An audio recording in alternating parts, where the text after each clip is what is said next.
And now for our feature presentation.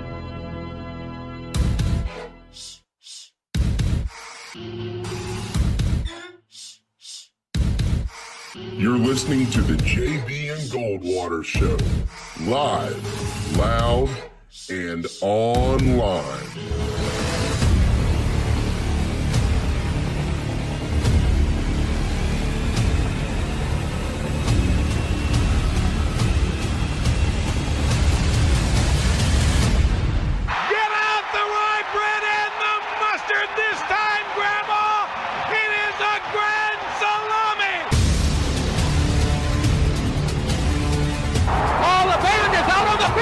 He's going to go into the end zone. Puts it up.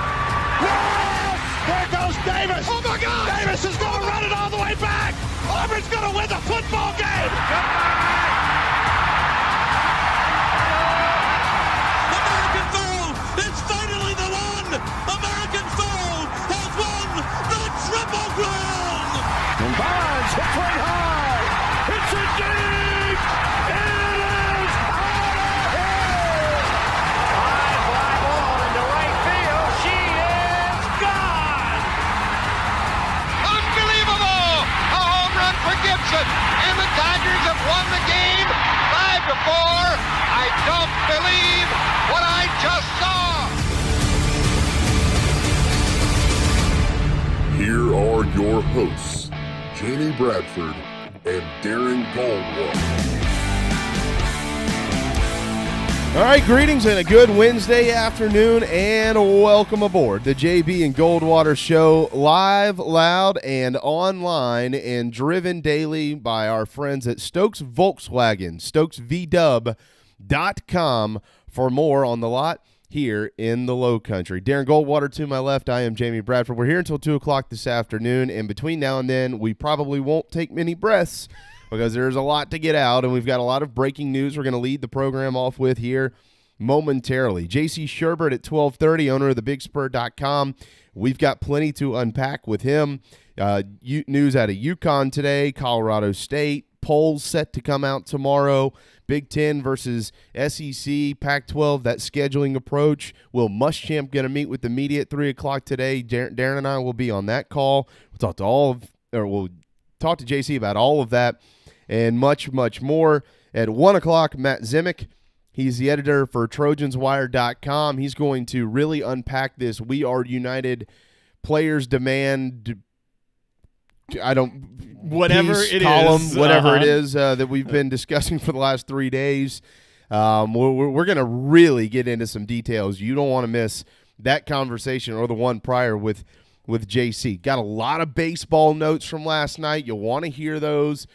Do have some breaking news to get to here in just a minute with the Atlanta Braves and tons of more college football notes that we need to rush out to you at some point in time this afternoon. So we're going to try on Twitter, on Facebook, on Instagram, across all social media platforms at JB and Goldwater. You can watch on YouTube, Facebook, Twitter, and Periscope. You can listen for free. All of this is for free on the Podbean app. Download it. Type in our name. There you go. JBandGoldwaterShow.com will encompass all of that. And, of course, you can follow us directly on Twitter at Sports Radio JB and at Darren Goldwater. Hello, Darren. How you doing, man? We've had busy fingers this morning trying to figure out how to get all this in. So let's do it. I tweeted out just a little bit ago. It's like 11:30. I said it feels like it's a full news day. It's not even noon. Yeah. But we'll get to it. I tweeted this morning, like right at 8 o'clock. I said, just an FYI, today is going to be a major news day. I knew some things were coming, didn't know some others were coming, but had a hunch. And here we are. Real quick, let's lead off with the breaking news that is close to home, and that is at the high school football level.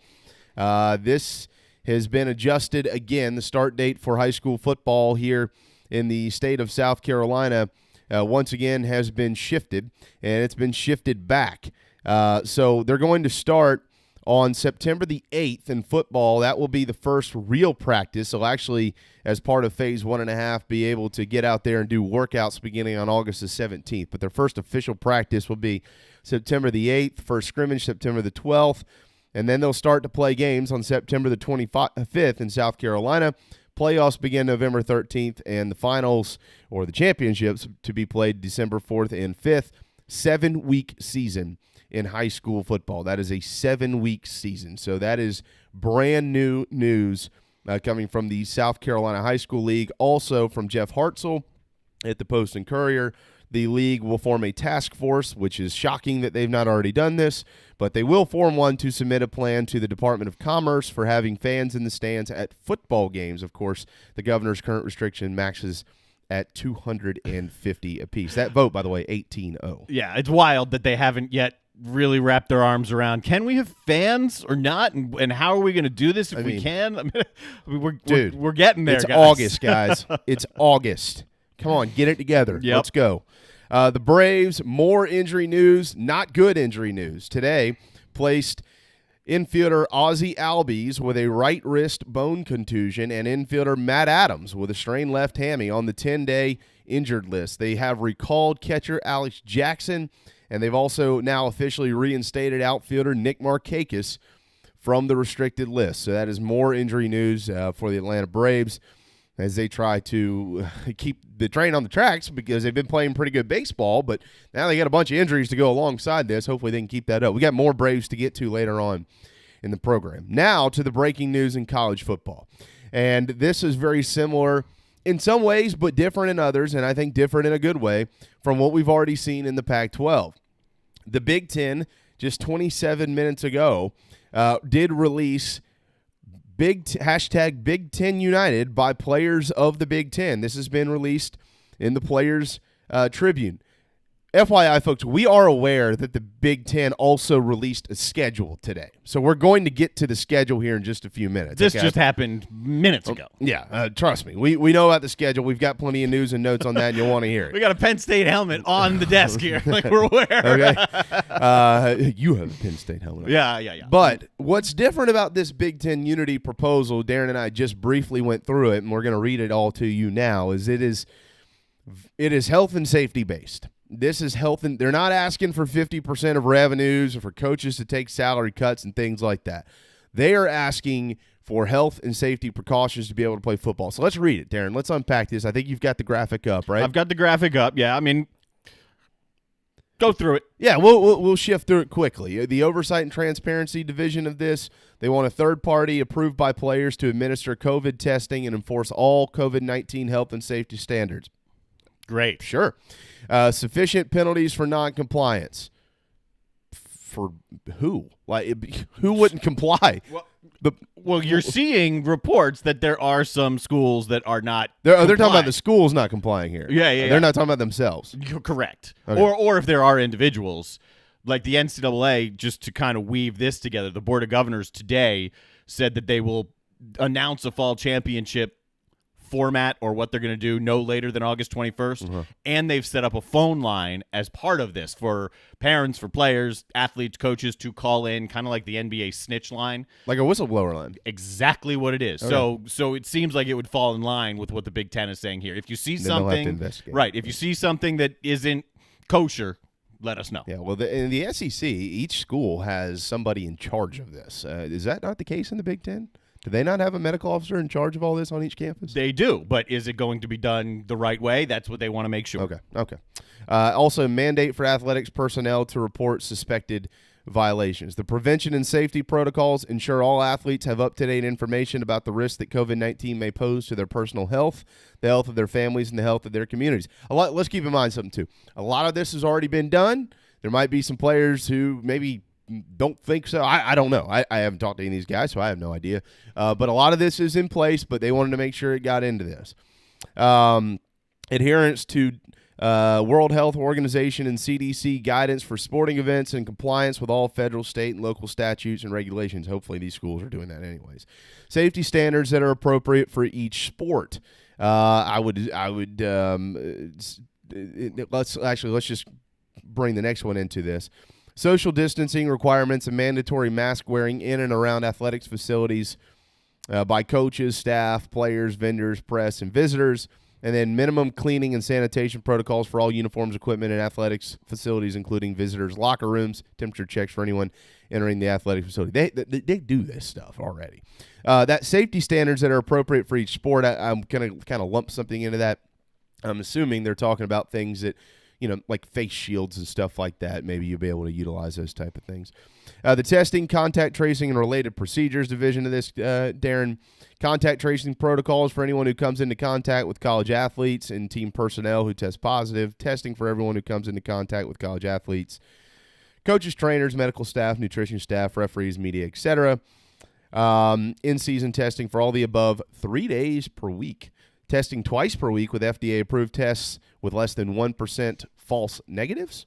And additionally, testing on the day of competition or within 24 hours of competition for each team that can be quarantined with an FDA-approved test with less than 5% false negatives with results delivered at least 2 hours before competition. So I'm not going to read any more because you don't really need to read anymore.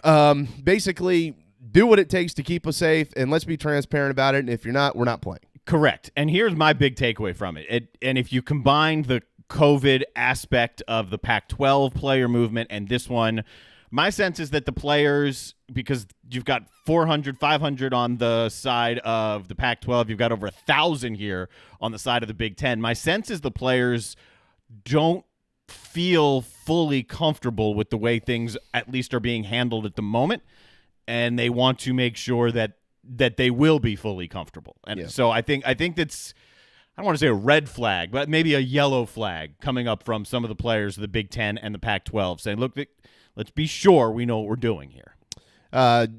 This release was released by College Athlete Unity, CAU, and this is over 1,000 Big Ten football players who have been on record expressing these concerns. The CAU members represent 23 different varsity sports at schools in every major conference. So obviously the Big Ten is essentially, this group of players essentially contracted this group to say, hey, let's work together and try to get this information out. So look, I'm okay with all this stuff. Again, there's a lot of stuff that's already in here that's already being done. Are there some things in here maybe not being done? Probably. Are there some things in here, Darren, that maybe aren't being done consistently in some programs as opposed to others? I would say more than likely. When you go to the end of this, hazard-related economic support, this I think is what kind of brings a lot of this together, at least for me. Coverage for all out-of-pocket medical expenses related to COVID-19, both short-term and long-term, incurred by active college athletes. Scholarship protections in the event that the season is canceled due to COVID-19. I was under the impression that's there already. An adjustment to the cost of living stipend to account for the increase in personal expenses related to limited access that players have to facilities, and reimbursement for stipends that were reduced during the summer, which I don't know anything about that, but I guess their stipends were reduced maybe because they weren't on campus, so they'd like to have that money back for whatever reason. Yeah. But an adjustment to the cost of living stipend to account for the increase in personal expenses related to limited access that players had to facilities. I was not aware that any school had limited access to their facilities. I would be interested to hear what facilities they have been limited. Well, I mean, when they weren't even allowed on campus, there were probably some buildings that, if athletes needed treatment, they could go on campus. There was limited type access. I think the big takeaway isn't necessarily the nuts and bolts of all of this and the fine print of all of this. I think it's just something to keep an eye on, that the players are trying to use their voice in order to keep them as protected as they possibly can keep themselves. I think that's the big takeaway. I mean, trying to dive into each of the little things. What I would expect instead is that we'll probably see things like this from other conferences as well, just simply from the players really uniting with one another across the country. Yeah. You might see more of this by the time we get here, but Matt Zimick's going to join us on the Pac-12 side of this at 1 o'clock, and again, Darren and I have already poked some holes in their demands. We're going to do it again today. I have specific questions to ask, and hopefully Matt can provide some of those answers. He's not a player. Certainly, I've heard. I was just telling Darren before we came on the air, Darren. I've heard some of the responses of some of these players who are demanding some of this stuff, and when you actually ask them questions, like who, what, when, where, why, the basics in journalism, they can't answer. That's why I think the Pac-12 thing and the Big Ten. I think the big message here is what are we trying to accomplish? We can put out this lengthy list. What are we really trying to accomplish here? Let's simplify this down, and what do you realistically expect to come out of these demands? Because you know that you can't get it all. Yeah. What are you really hoping for? So what do you realistically expect? What are you hoping for? And what change do you hope it comes from all of this? Because the exact bullet by bullet, it's not going to happen. And they know that it's not going to happen. So that's what I'm curious about. I mean, let's figure out exactly what they're trying to accomplish, how much they realistically expect to accomplish, and move from there. Absolutely. Also, getting some news now. I actually just got a text about this a moment ago. By the end of the day, we're expected to receive the schedule for the Southeastern Conference. Hopefully, that will be in by the end of the day. Now, Will Muschamp does have a press conference coming up at 3 o'clock today. So who knows if this will be out, which is now under 3 hours by the time he is set to address the media. But we'll be on with Coach Muschamp, and so if something does break, I'm sure we'll get some answers from him at the time. And, of course, that is related specifically to us here in the state of South Carolina. But the news, though, is that the Southeastern Conference is expected to release their full football schedule by the end of today. The Big Ten has already done that. Just a few hours ago, the Big Ten released their full 2020 schedule. So here's now what we know. The AAC, they've also released that they're going to play 8 conference games, 12 total. Conference USA, 12 total, 8 conference. Sun Belt, 12 total, 8 conference. The ACC, 11, 10 conference. The Big 12, 10, 9 conference. The Mountain West, 10, 8 conference. The Big 10, the Pac-12, and the SEC, of course, are all conference only. Still waiting on the Mid-Atlantic Conference, the MAC, to release what they're going to do. But a couple of takeaways here from the Big Ten. First of all, it's going to start on September the 3rd. They do have a Thursday night game, and that game is Ohio State at Illinois. So that will be the first game played this year in the Big Ten. Here are the notables that everybody really wanted to see. When does Michigan-Ohio State play? Ohio State, Penn State, Michigan. October 24th is Michigan at Ohio State. I think this is the first time since 1942 that these two teams have not played at the end of the season, Darren. That's right. Your Nittany Lions will welcome Ohio State to town on November the 7th, and they'll travel to Ann Arbor to play Michigan on September the 19th. Now, here's what's critical to know about this schedule as we got to shift to a break to get JC in just a moment. There are 3 bye weeks scheduled within the 10-game time frame or within the time frame of completing their 10 games. However, overall, there are 5 weeks off in this schedule because what they've done is they've elected to start the season essentially on time, but they could, if needed, back the conference championship game all the way to December the 19th, which is the date of the Pac-12s and, of course, the SEC. So by virtue of doing that, if they need to do that, they'll buy themselves 2 extra bye weeks to be able to get games in. So every team does have 3 bye weeks, which one is standard in the entire league, Darren, as you saw week 13 at the I think at the very end of November the 28th, which would be Thanksgiving weekend. They're scheduled to all be off that weekend. But if they need that weekend and if they need the 2 weeks following, they've got them. So they're trying to here's what they're trying to do. They're trying to fit 10 games into 15 weeks. Right. Essentially, it's 10 and 12 weeks, but then you do have on the back end to push back the Big Ten championship. And what they did, what I liked about it is they actually had a creative name for this schedule. They called it the Jenga 41, just because there are 41 different options for teams that lose a game or can't play a game for COVID to then circle back and make that game up. 41 different options. So they called this scheduling model the Jenga 41. There will be 1 additional cross-divisional game. Okay, the big conference games are still the big conference games. What will decide this season in the Big Ten will still be Penn State at Michigan, Minnesota at Wisconsin, Michigan, Ohio State, and Ohio State at Penn State. Those are going to be the 4 games that really do decide the Big Ten season this year. And, you know, if you're looking at the Ohio State-Michigan, I put out there earlier today on Twitter, I said, you know, fans might complain that they're playing in October, But folks down here in South Carolina are probably screaming from the rooftops, at least you're playing. Yeah. At least you got your rival on the schedule. You have the virtue of playing in the same conference as your rival, so you get right. to do that. But there were games added to the schedule, 7 games added. We'll tell you what those are. We do have a statement from Commissioner Warren that we'll make sure we read here coming up in just a little bit. But on the other side of this break, our friend J.C. Sherbert, he'll join us actually from Big Ten country, Chicago, Illinois, the home of the Northwestern Wildcats, although he is a Gamecock. But we've got a lot to unpack with J.C. This is a jam-packed show. Hour and 40 minutes to go, 20 in. It feels like it's been 2 hours. We hope you'll hang with us. And when we return on the JB and Goldwater show, J.C. Sherbert. DB's Cheesesteaks, the tastiest, juiciest, and now award-winning cheesesteaks in the Low Country. DB's Cheesesteaks delivers, and not just in quality. Download DoorDash, Uber Eats, or your delivery app of choice and have it dropped off at your doorstep.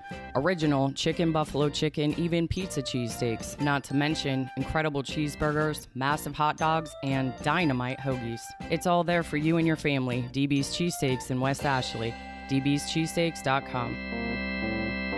At Patriots Point Naval and Maritime Museum, families walk in the footsteps of our nation's heroes, the brave ones who risked their lives to defend our way of life. Home to the aircraft carrier USS Yorktown, USS Laffey, and the USS Clamagore, there's more than 1 million square feet of exhibit space to roam. White Glove certified, we have several new health safety measures in place to enhance the visitor experience. Come for the day and leave feeling inspired. One of the most impressive museums in the country, located right here in Mount Pleasant. Visit patriotspoint.org for more. We'll see you soon. This is Scott Glaze, head golf professional at the links at Stono Ferry, located on the outskirts of Charleston, South Carolina. I'm inviting you to tee it up on one of the most scenic and challenging courses in the Low Country. Our back nine is highlighted with 3 holes that border the Intercoastal Waterway. Visit stonoferrygolf.com to book tee times and discover all that Stono Ferry has to offer. The links at Stono Ferry is a former South Carolina Golf Course of the Year and is also home to the College of Charleston men's and women's golf teams. Come see us. We would love to have you. stonoferrygolf.com.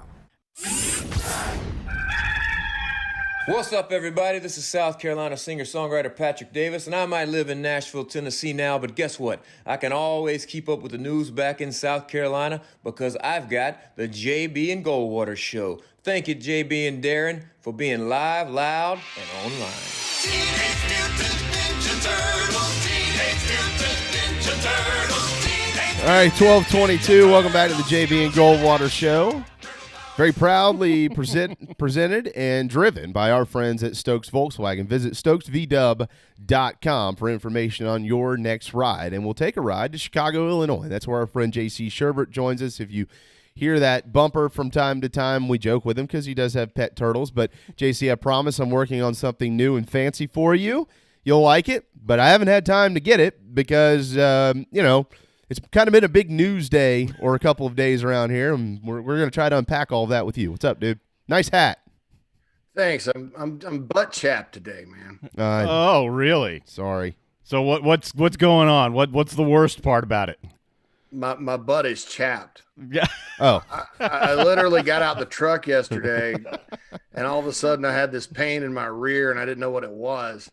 It wasn't a roid, anything like that. It was just some chafing that took place. So, I'm a little butt chapped today, just like in a literal sense.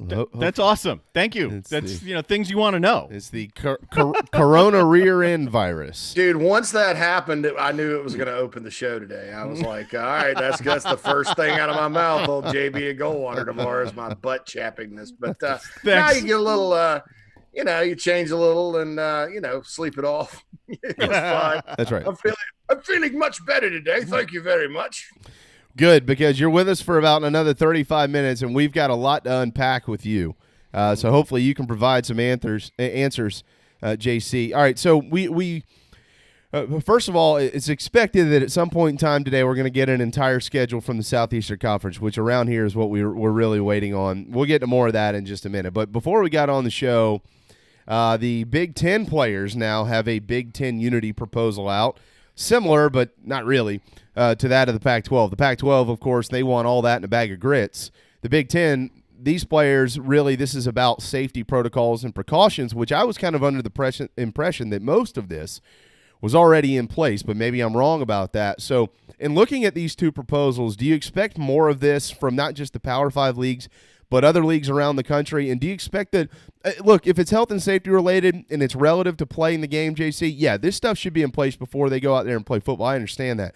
But if there are other demands that are made, like revenue demands and things of that nature, how realistic is that any of this stuff is even going to get addressed by the time we kick off? No, the revenue demands of the Pac-12 people. And look, the Pac-12 has a guy or an organization that's pushing a certain agenda, and they've been doing it for 20 years. And it's unfortunate that, because all the other legitimate, requests that the Pac-12 players made get overshadowed by just an insane demand for half the revenue. And if you do that too, I guess according to what they're saying, you would still be in compliance with Title IX because you would distribute it. But I don't think that's fair. I don't think it's fair to give, revenue from a football to a women's basketball or whatever. And then you read on it and it's like, well, no. It's the revenue from that sport. Well, most sports don't produce positive revenue. Right. So the football players will be getting an outsized portion of it, and men's basketball players. And then that's against federal law. So, your Richard Blumenthals of the world and your Cory Bookers of the world up in Congress, if they really want something like that to happen, they're going to have to change the federal law and have some carve outs for revenue sports. And so that was unrealistic. I don't mind the social justice demands. I don't think that, with the Pac-12 proposal that, you need 2% going to a specific scholarship for a specific group of people necessarily, but you want to do that as a nice token of, your wokeness or whatever, or just do it because people need it.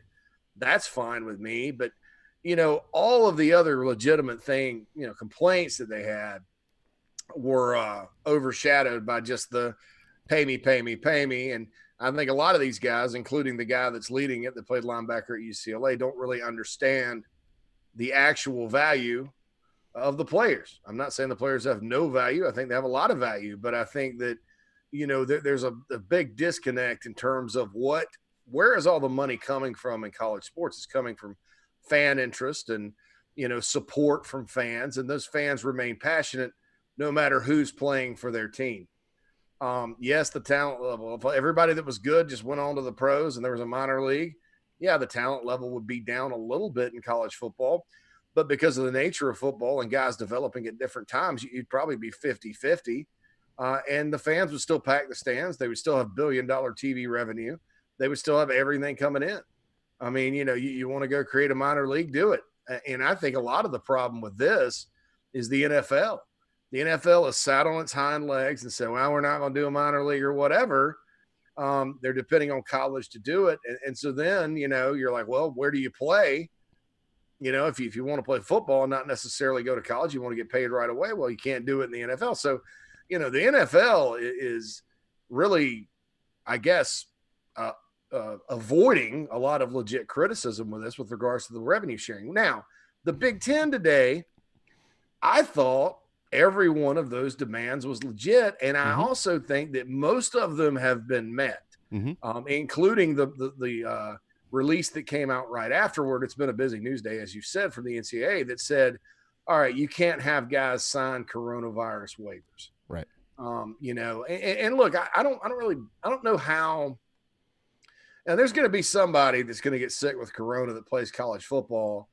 And no matter how he got it, if he has issues, he's going to sue the university. It's inevitable.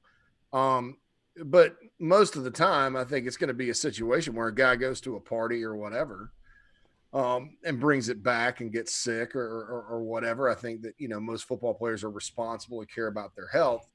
And I don't know where there's a great amount of liability in it to begin with, because I think fundamentally in a court of law, when you're talking about, who's responsible or whatever, unless you have like a massive COVID outbreak within your program where people die, where you didn't take the right protocols, you can get COVID these days anywhere. In fact, the stats have shown that these players are actually better off, staying within their bubble or whatever. I mean, there's an outbreak at Rutgers right now because a bunch of guys decided to go to a pool party.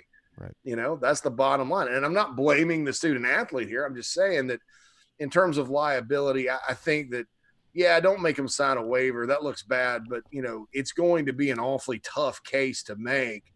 And I think if somebody does make that case, unless you're just an opportunistic jerk, which there are a lot of people like that in Lawyerville these days, and I like lawyers. I'm not a lawyer hater.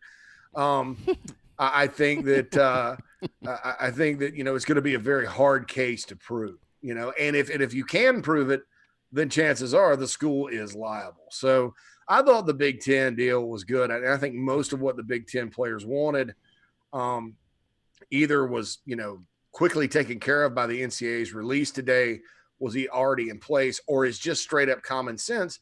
And if you're like UConn and you can't do that, or you're standing to lose a bunch of money on the season like you are, right, you cancel the season. And I want to say this about UConn before I close here. They are not a symbol of virtue in college football because they canceled their season. Their athletic director was like, it's simply not safe. Oh, heavens. Listen, UConn left the American Conference. They're playing this year as an independent. They weren't going to be very good. Etzel's been a disaster his second time up there. They only had like 4 games on the schedule. Okay, they're a basketball school that basically told their football program to go jump because they're going back to the Big East.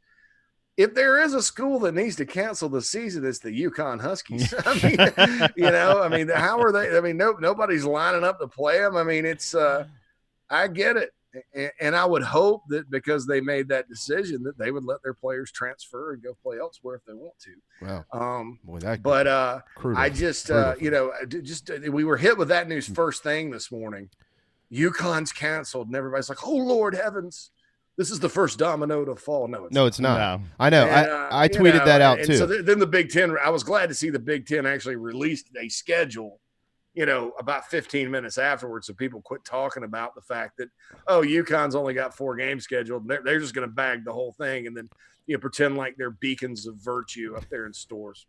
JC, we hit on a lot right there. Some of it was the difference between the NFL and college, and some of the protocols and liability in there as well. So unpacking that here.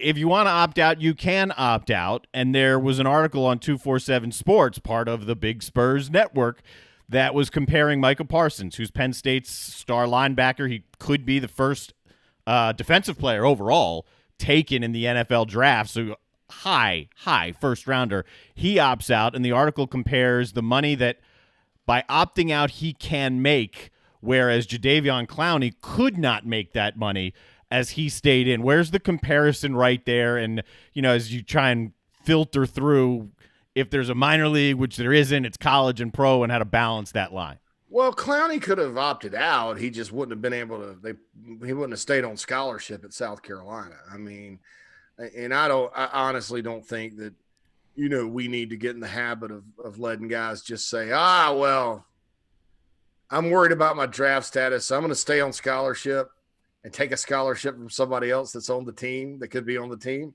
like a walk-on that busts his butt every day, plays on all your special teams, or he's your holder or whatever, and he's paid his own way, and he works at Wendy's over the summer and still makes every workout. And then Clowney decides, well, I'm going to be an multi-millionaire in a couple of months. I think I'm just going to stay here and go to school for free.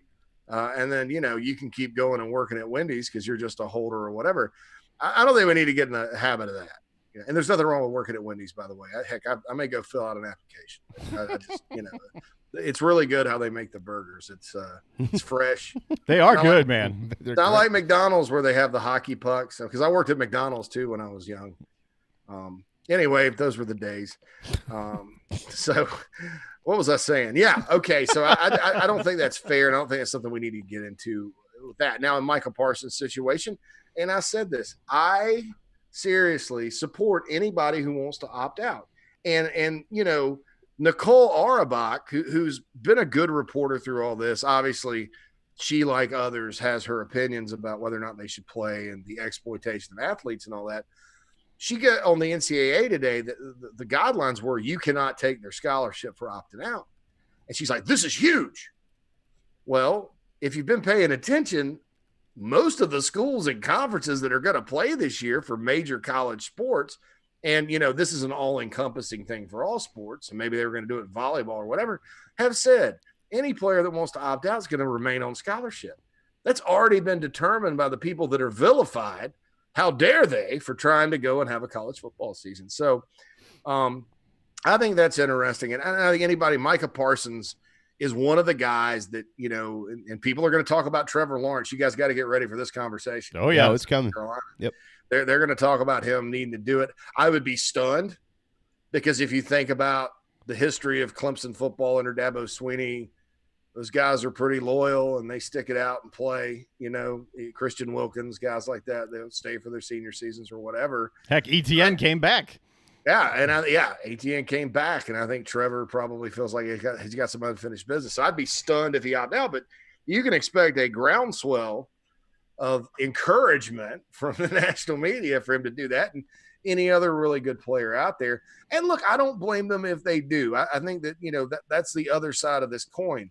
As mad as I get about people who automatically think it's immoral or bad or wrong to have a football season this year, I get just as mad at people that are like, they're cowards for opting out or whatever. Right. Now, the exception could be the guy, the kicker at Vanderbilt, because he opted out, right?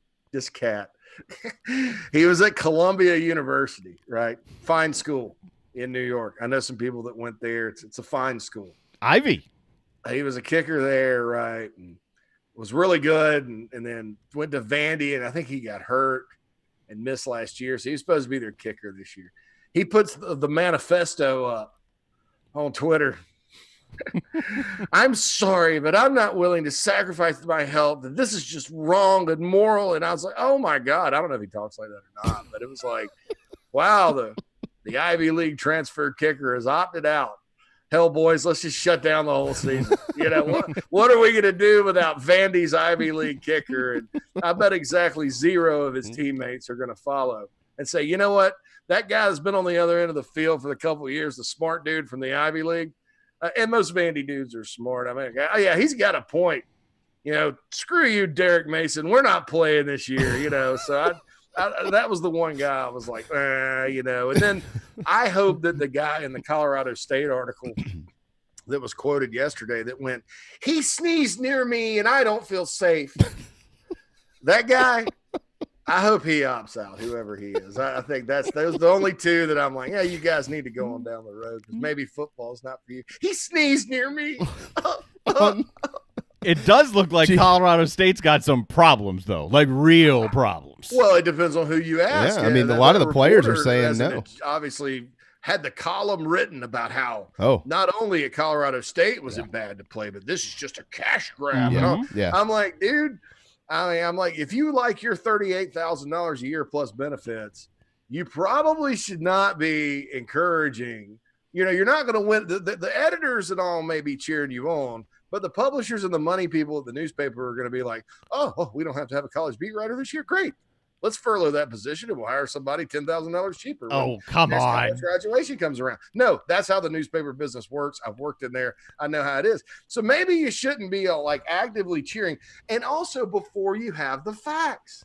Again, this is another situation like the Gary Patterson situation where the minute it breaks with anonymous sources, 10 players are like, no, we feel perfectly safe. There's nothing wrong. This is insane. And so, at least get both sides of the story, at least let people comment. Now, sometimes athletic departments bring it on themselves because they get a negative piece like that and they just shut up. That's true. Not comment or address anything. Mm-hmm. But I mean, the president had one bland statement or whatever. But, if this stuff, if these allegations are indeed true, Steve Addazio should be fired. I mean, he wasn't all that great of a hire anyway. They hired him because Urban Meyer told him to because that's his buddy. I'm like, why not Charlie Strong? Yeah. Why not Gonzalez or many of your other, not Zach Smith, of course. You couldn't recommend Zach Smith. Yeah, no. But, why not somebody else? I mean, and it's not that Addazio is bad. He won at Temple. He had some good moments at Boston College. I just think Colorado State needed to get an up-and-comer. But if Steve Addazio acted in that manner, then yeah, he needs to be fired. Now, the thing is, though, is that like you have 60% of everybody who's anybody going on the record saying, no, that's not the case. So they're going to investigate. We'll see what's happening. I do think there are some issues that are going to be investigated, Darren, but like I said, people need to chill out. I mean, yesterday, Steve Adazio was done. I mean, the national media was like, this is disgusting. I'm like, really? Right. It's like the Jim Gaffigan thing with McDonald's. This is disgusting. I'll have a Big Mac. Talking about, so I'm like, it's just amazing how things change and how some of these people are on the warpath for anything that makes it seem like, there's safety measures not being made. But I'll never forget he sneezed near me and I feel unsafe. Near me, not on me, near me.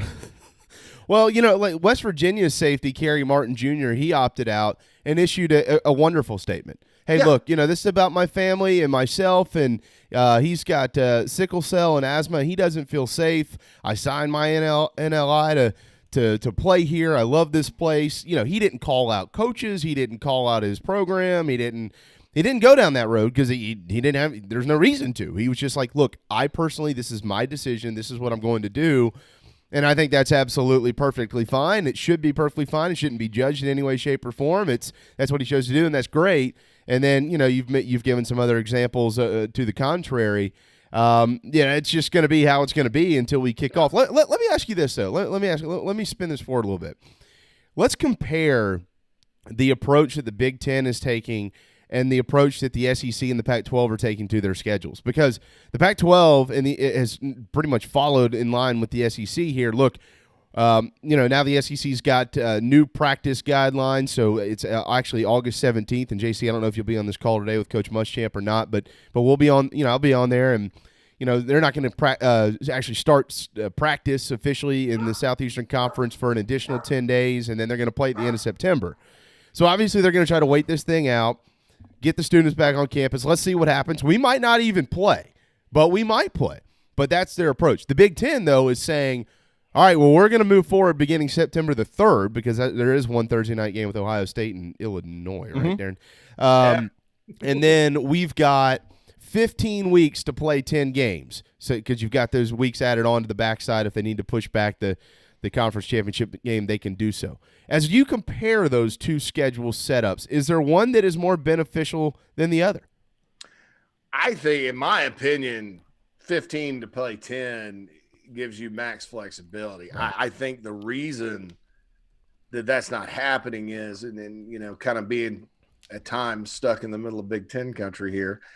You're welcome. The cases in Illinois and in Indiana and Iowa and Ohio and sort of Wisconsin, sort of not, and Michigan have lulled. So, and they're creeping back up slowly, but it's nothing like what hit the South. And then the West, when you have Arizona and California making up 2/5 of the states in your conference. And so what I think they're trying to do is you look at the numbers and you look at even states like South Carolina where it's trickling back down, the cases. And they're hopeful that'll give them enough time to where you're not looking at a situation where you're playing football when cases are spiking. Now, in my opinion, cases are, a good metric to look at, but don't really have a lot to do with like safety and stuff like that other than the virus is spread. And, some people take positive cases and they're like, there are, 100,000 positive cases and so. And they've been counting since February. And I'm like, well, how many of those people are better now? I mean, do we have 100 grand? Do we have 100 grand walking around with it? Or has it been 100 grand have had it? Very, very interesting question. So I think that's probably why when you see the staggered start dates, that's why it is. Now, don't ask me why the ACC thinks they can kick it off on the 12th. Yeah. Well, I mean, and here's a very simple question that I would have for a lot of folks. I'm not. This is not me trying to paint anybody in any corner or anything like that. Or I'm just asking this question: if we don't play football, how realistic is the chance that these student athletes contract the virus while they're in school, as opposed to if they play football? Dude, I'm right there with you. You know what I mean? Wait. In fact, I think it's asinine to a certain extent to think that you're going to bring 20, 30,000 guys back on campus, guys and gals back on campus, who, by the way, have been cooped up all summer for the most part, who hadn't been around the opposite sex a whole lot, and, hadn't been to many parties, and maybe they got busted having a party, or they had those idiots in Alabama that had the COVID parties. I mean, those are ridiculous people. Sometimes college students are ridiculous people. We've all been in college. We've all been there. Yeah, no doubt. I taped a short video one time for a school project where I threw a couch off my balcony in 5 points, and that was it. That was the whole thing. I got a C+. Only a C+. It was hilarious when I was doing it. But hey man, you passed. It's a lot of effort. You passed. It was fun. But look, man, I mean, it's college is one thing. College football is quite another. I mean, and I understand, I understand that, everybody's going to have to make sacrifices for things to work in general in society, not just in college football. And so I think that if you ask most players, and the ones that could easily opt out, hey, look, you may have to sacrifice a little social time this season, but you're going to be here with your teammates. And, during the season, a lot of these guys don't really, they shouldn't really party that much anyway, or go out that much anyway. You're just going to have to sacrifice that, so everybody stays healthy and we can go compete. And I think most of them would. Where the fallacy comes in is these people in academia that continue to believe that, they're just students. And I've talked about that before with the old school leather helmets and all that. And then I think on top of that, particularly in the South, you have some politicism or some politics that are pushing for universities to be open. And I'll say this, and nothing against my alma mater, but I think Clemson absolutely has the better plan this year as it relates to football by delaying and going online till October. Let football start, let things get started, and then let's see where you're at. And South Carolina, to me, and we all know who sits on as the ex officio chair of the BOT there, and it's always been a more politically controlled institution. They're pushing ahead. I think that's a mistake. I pray that and look, they're not the only SEC school doing this either. I mean, all over the South, they're going to reopen. I just hope that we're not all sitting here because of politics in a few months because they push to, get the whole student body back or whatever, and they have to shut down, and then the teams are all infected. And then we're in the SEC, and there's 2 teams that have enough to play, and the rest of the country that smartly went online or learning, they're still playing ball. That's a situation where if that happens, whoever makes those decisions that lead to that, they all need to be fired. And whatever politician pushed that needs to be voted out. People don't think football is important. Football is very powerful when it comes to things like that. And you make a stupid mistake, because you're politically pressured to open a school when schools are dirty. Colleges, I'm not even going to include public schools. That's another debate. Colleges are dirty. They're nasty. They're Peachtree dishes. There's DNA being exchanged. Okay. These guys, half these students don't think it's against their constitutional rights to wear a mask. How are they going to wear the mask all the time? You're going to have cops out or rent-a-cops on scooters out on the horseshoe riding back going, put on your mask. Come on. That's not going to happen. And there's going to be, parties and people sneaking into parties, and it's going to be like the 20s, like Prohibition. You're going to knock on the door, and this guy named Big Julie's going to come to the door and be like, what's the password? Right. It's a mask. Come on in. You're going to walk in there, and then, there's going to be, all the players and, Steven Garcia and everybody else. Ah, yeah. He's back.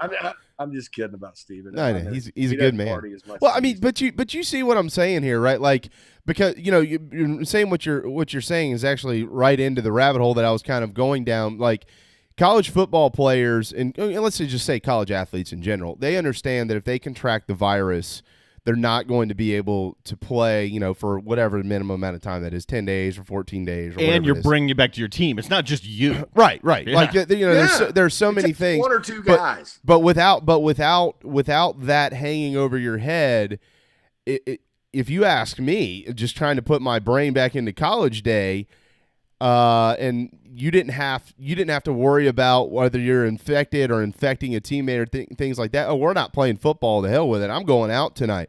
So I guess what I'm getting at here is the percentage that football players can contract the virus is just as high whether they don't play football as whether they do play football. But probably not, because once you're actually on the field in contact, that's a whole new element. But you're not on the field in contact if you have not tested negative consecutively for the virus. True. You don't know that all those people you're in bars with have tested negative for the virus. Right. That's going to be. There's no testing when you go to Pavlov. No. There should be other testing. The biggest concern that college football should have. The biggest concern they have is athletes acting like college kids and ruining the entire season because. Yeah. Some guys go out and then the whole team. Yeah. But don't get me wrong. Like, I'm not arguing one way. All I'm saying is, at least in a college football, under this umbrella in college athletics, that all of those around you are being consistently monitored and tested. You don't know that if you're not playing football because whoever you're around is not. True. So inside the locker room, there is a lot of testing, but the mandates from the NCAA right now are saying, look, Wednesday test is fine. You clear that thing, and you're good to go. You're good to go for Saturday, or you get tested again Friday and may not know by Saturday. It's very easy to have something creep in there between that time and then on the field. Isn't as safe as you're making it out to be. You know, all they can do is really speculate about how football would spread the virus or whatever. It is a contact sport. I personally think these face shields they're talking about, because this thing spreads with droplets. Like, I sneeze on you sneeze near me.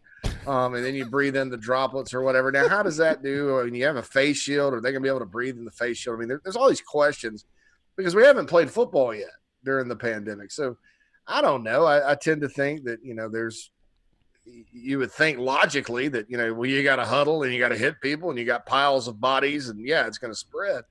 But you don't know. And that's the thing, too. What Jamie was talking about, though, is interesting is that, right now, to play or not to play, that is the question, right. and immediately I'm going to dismiss offhand anybody that's like, it's just not moral to be playing during a pandemic. Well, there was a pandemic that was much worse in the early 1900s and everybody still played football. They just wore masks in the stands or whatever, the Spanish flu. So I'm going to dismiss that offhand and say that, you don't know what you're talking about and you just have your own reasons to believe what you believe, and I'll respect it, but I'll completely disagree with you and don't think you've thought it through. So those are certain people. But then the other people that are like, cancel it because it's not safe and it's going to spread. Jamie's got a point here, because if those kids go back, if you're going to have everybody on campus and you're going to have all the students, and so you cancel football and throw them out into the ocean of COVID on your campus and wherever, their chances of getting sick are much more likely than if they're taking precautions as far as being part of a team. They're going to go to Pavlov. They're going to say, screw it, and go out to parties and, do what college kids do. I agree with that. Yeah, I'm with you there. I agree with that. I would just love for schools, because I am not embarrassed. People are like, you're putting football above education. No, you can online, you can Zoom your classes, man. I know it's not the same, but you can Zoom your classes. Online learning is part of our they just culture. did this in the spring. That's exactly what they did. You can't do online football. It's called there's a lot of people that do online football in their basement every morning. Do what you do educationally wise. It's inconvenient, but you absolutely cannot play football unless you're in person. And so absolutely I'm saying that, because you could do one and do the other in a logical manner. But if you want one to go full bore because you're still hanging on to this, it's college, these are students, and hey, Chiefs or whatever, then you're still hanging on to that, I think you're a little misguided, and, you're probably going to run into some bumps in terms of football. Yeah, and I pray that that's not the case, but I'm just worried. I would like somebody. Sorry, I'm sorry, Darren. I'm just going to say this, and I'm going to shut up. I would just like somebody, if you have a player opt out because of these reasons, not the kid necessarily. Well, yeah, him too. The kid at West Virginia. Actually, he'd be a perfect example. The kid at West Virginia who does have health concerns. Kerry Martin Jr. Yeah. Well, great statement he put out. But any player who says, I'm going to opt out because I'm concerned for my health and safety. Okay, well, what are you going to do in the meantime? And if they say, look, I'm just going to do online classes, I'm not going out, I'm not doing this, I'm actually going to go home and do school from home because I'm concerned about safety, yeah, man, I'm with you. I understand that. Mm-hmm. But if the response is anything else, like, well, I'm just going to be a college student, well, now, wait a second here. Well, you're just going to go be a college student, like, out in the world and just be free every day and do your thing, but you're not going to get those 3 times a week testing with football? You're safer playing football than you are going out doing your thing. I mean, you could do it responsibly. I'll say that. That's what I'm saying. Right, if you have a responsible plan, sure. But, like, I guess I'm just trying to wrap my head around this narrative that it's, for some people say it's so unsafe to do this. Well, it's also just unsafe to be around other people that you don't have the virus. We don't know how unsafe it is because we haven't tried. That's true. That's true. That's a good point. Exactly. That's great. Like, you think the kicker from Vandy is not going to go down to Broadway to a honky tonk? I would like for a camera crew to go find this guy and follow him around for the semester, okay, and see just how many times he puts himself in harm's way. I mean, you're the kicker. If you're talking about spreading a virus, unless your long snapper gets into the backup kicker or whoever, or some lineman has it and you botch the snap and maybe you get rung up on that. But, you're the safest person on the team. Yeah. And then you're going to come out and just act and throw everybody under the bus and say, it's not only not safe for me, it's not safe for anyone else. Oh my God. I want somebody in Nashville to go follow him around with a camera this semester and see how many times he goes to Winners and Losers or that other place down there near Vandy or down to Broadway. And if he doesn't do any of that, he stays in his room and takes online classes and stuff, perfect. If not, he's a hypocrite that wanted to draw attention to himself, that, just really in his heart didn't want to play. The kid from West Virginia, I agree with you 100%.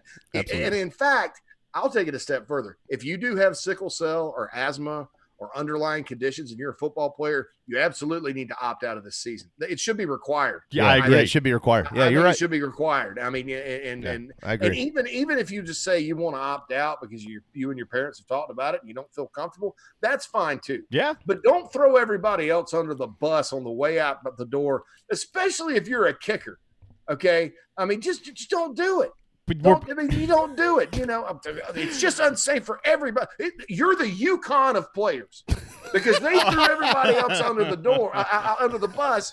When the reality is they have 4 games scheduled, 4, and nobody wants to play them. And Edsel's a disaster, and they've de-emphasized football anyway. They're about to take a bath as far as money goes, and they're going to sit there and throw everybody else under the bus. College football simply isn't safe. Those are few and far, but like the examples we're crushing here, they're the exceptions. The more people who are opting out the way Michael Parsons opted out, and Caleb Farley from Virginia Tech opted out, and that's great, right? And that's what the majority is. That's the majority. I am fine with that 110%. Right. I think that. I do think that Caleb Farley was wrong for throwing Virginia Tech under the bus and acting like it was because he didn't feel safe. No, it's because he didn't want to cost himself money. And this is very convenient for these guys because they don't have to risk injury. They don't have to risk it. Their draft status is locked in. You can just go train for the combine. Heck, why not? I don't blame them for that. This is the United States of America, and this is what nobody realizes. It's optional to go play. And I think the NCAA and the programs around the country, by saying we're going to honor your scholarship, have reinforced that notion. Nobody wants to talk about it. Yeah. Big, bad, evil NCAA. But I do think that, as far as the guys that want to opt out, more power to them. I'll say this. If you want to comment on the show, you can. You can shoot us a text if you want. You can see the scroll on the bottom of the screen. You could tweet at us. That's what Skipper Crest just did. Best example is what restaurants are going through. Kids, college kids age, think they're invincible. They can't get COVID. No mask, no social distancing. They're kids. Yeah. And so that's what we're talking about on the campuses. Yeah, we got to leave it there, JC, because we got another guest coming up, and he's out on the left coast, so we gotta break. But I'll leave it with this on the UConn thing. Heath Klein with 107.5 The Game in Columbia. If Heath is listening, I'm going to steal your quote here, buddy. But he said, "quote Given the health requirements established by the governor, that would require teams that came to play UConn to quarantine for 2 weeks, and then they would have to do the same thing if they left the state and returned. So this seemed pretty inevitable. That's from Heath Klein. So, yeah, playing football at UConn, a little bit of a challenge this year anyways, and so they're done. But I tweeted this out instantly this morning with the UConn thing. I saw it. We already saw it. We already saw this today. Here's the first domino. What are you talking? We've been saying first domino for 5 months. UConn, not even a checker. That's not even the shoe in Monopoly. No, they don't have a domino in the game of dominoes. Nobody cares what UConn does. They care more about the Ivy League decision than UConn. Maybe the kicker can transfer to UConn and they can just, have practice and sing Kumbaya. Hey, guys, one thing real quick. I want you to do something for me. Yep. Go compare the looks, like just physical looks, of the lineup of the 1986, 85, mid-80s Braves with, poster childs like Zane Smith and Rick Mailer and Ken Obergefell. Zane Smith.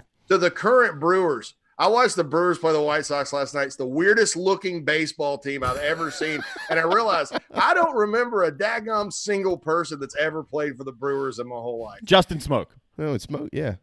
Yeah, but Smoke's hair is he's there now, and it's brutal. It's brutal. Well, that's good. Well, I guess I missed him. Also, Robin Yount. Yeah, how could I forget him? But anyway, just something to talk about maybe next week. Yeah, that's big news. We'll make sure we squeeze that in, no doubt. Baseball players look weird. Breaking. Hey, stay safe. Stay away from kickers. I will, man. All right. See ya. See ya. J.C. Sherbert in Chicago. Time for a timeout. The national anthem is up next, and then Matt Zimick, editor with TrojansWire.com. He'll join us, and we'll talk about this Pac-12 situation. You'll want to hear this conversation just like you wanted to hear the last one. Hang tight. The JB and Goldwater Show, driven by Stokes Volkswagen, StokesVW.com. We'll be right back. Honey Baked Ham in Somerville and in Mount Pleasant is your home for catering and lunch. Honey Baked Somerville, owned by former Gamecock right-hander Mike Sisko, is just off the interstate and they are ready to cater to your next business or family meal. Plus, drop in for an incredible sandwiches daily for lunch. The Mount Pleasant location is at the foot of the Ravenel Bridge and always ready to serve and cater to your next meals as well. Plus, delivery is available. Honeybake.com to find your menu today. What's up, guys? It's JB. Obviously, things have been kind of crazy with the coronavirus taking over our lives. We're stuck inside with family, finding ways to be creative and probably tapping the liquor cabinet a little bit. If you don't have Patrick Davis's Whiskey Jam in yours, put on your mask and gloves and head to Bottles or Burris liquor stores here in Charleston. The Blackberry is my personal favorite on the rocks, but the original Whiskey Jam is Patrick's. So either way, you're winning with Whiskey Jam. WhiskeyJam.com, PatrickDavis.com. DB's Cheesesteaks, the tastiest, juiciest, and now award-winning cheesesteaks in the Low Country. DB's Cheesesteaks delivers, and not just in quality. Download DoorDash, Uber Eats, or your delivery app of choice and have it dropped off at your doorstep. Original chicken, buffalo chicken, even pizza cheesesteaks, not to mention incredible cheeseburgers, massive hot dogs, and dynamite hoagies. It's all there for you and your family. DB's Cheesesteaks in West Ashley. DB'scheesesteaks.com. At Patriots Point Naval and Maritime Museum, families walk in the footsteps of our nation's heroes, the brave ones who risked their lives to defend our way of life. Home to the aircraft carrier USS Yorktown, USS Laffey, and the USS Clamagore, there's more than 1 million square feet of exhibit space to roam. White Glove certified, we have several new health safety measures in place to enhance the visitor experience. Come for the day and leave feeling inspired. One of the most impressive museums in the country, located right here in Mount Pleasant. Visit patriotspoint.org for more. We'll see you soon. Hi, I'm Chris Half, Public Information Officer at the Patriots Point Naval and Maritime Museum. We're home of the mighty USS Yorktown, USS Laffey, Clamagore, and Vietnam experience. And we're a proud partner of the JB and Goldwater Show. We invite you and your family to come see us and enjoy a day on Charleston Harbor. Visit patriotspoint.org for more information. And now, it is my honor to present the National Anthem.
loud and online.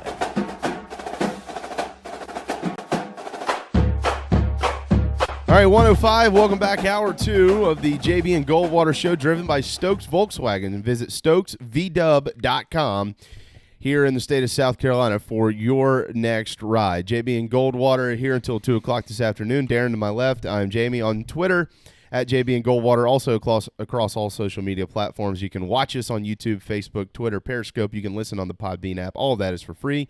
JB and Goldwater Show.com. Still plenty to get to. We got a lot of baseball notes to get to and a lot more football to get to as well. By the way, tomorrow at noon when we come on the air, this will be our breaking news on Thursday. The Amway Coaches Poll will be released for 2020. Oh, I thought it was going to be what Tiger did on the first hole because he tees off at like 11:30. He's 11:30, so that'll be news. Obviously, the SEC schedule set to be announced here in just a little while, and in less than 2 hours, we'll be on a call with Coach Muschamp, so we'll have a bunch of information on that. That's all tomorrow. But today, we continue with Matt Zimick. He is the editor for TrojansWire.com, and he has been kind enough to join us from out west, and we're going to try to shuffle through this Pac-12 We Are United Players Demand column thing. Movement that we've been looking at for the last couple of days. Hey, Matt, how are you, bud? Doing okay, and for this segment, we can call a truce on which USC is the real USC, since I'm coming into South Carolina. Coming out firing. That came up yesterday on the show.